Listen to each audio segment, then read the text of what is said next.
Boy padot na khi thu gin asang sing shan ngày san tay lâu biết dòng aka biết lâu hi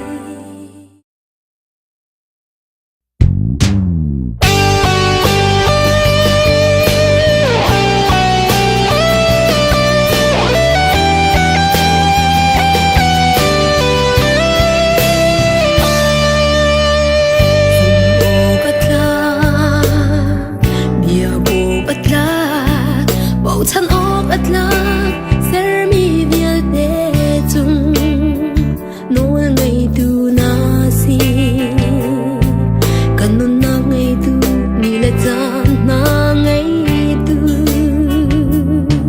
khor har na thon na chim chok lâu rel chok lâu rua chok lâu alian ngam mi pathia na si. Hallelujah, hallelujah, amen. Mulai nang lâu nun har boy pa, biết vang chia nun man ngày lâu tin cả cha tôn.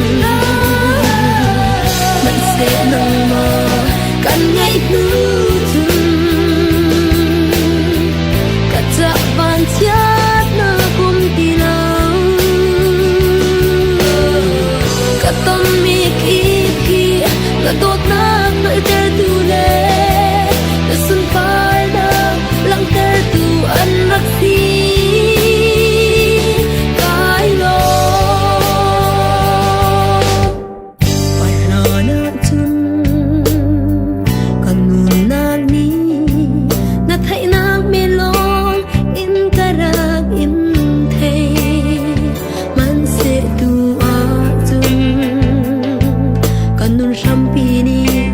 nang an thấy rằng và thiên nung nang he an nuo me có lấy đi về khó lâu nang am đầy na gin cả khát hallelujah hallelujah amen. Mulai nang lâu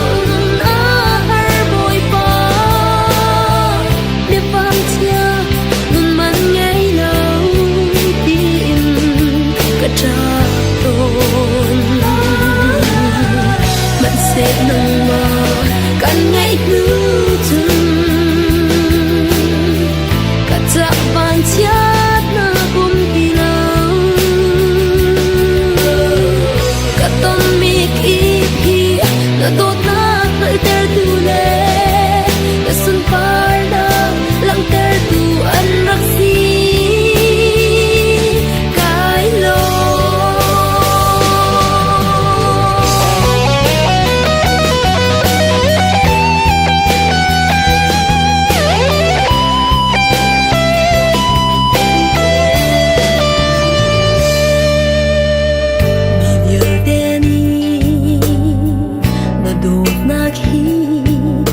Chiều na sẽ lo luôn về sớm na sẽ hi lấy trong nương hi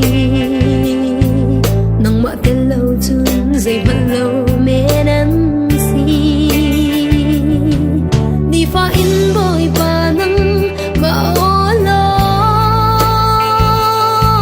cả thấy thế cả tròn tiếc nát dạ dụng các sal cha.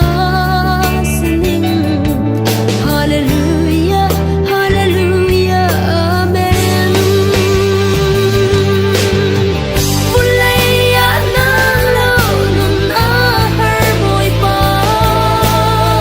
biết vang chia nun man ngày lâu tin cả cha tôn. Mình sẽ nâng mơ cả ngày thứ.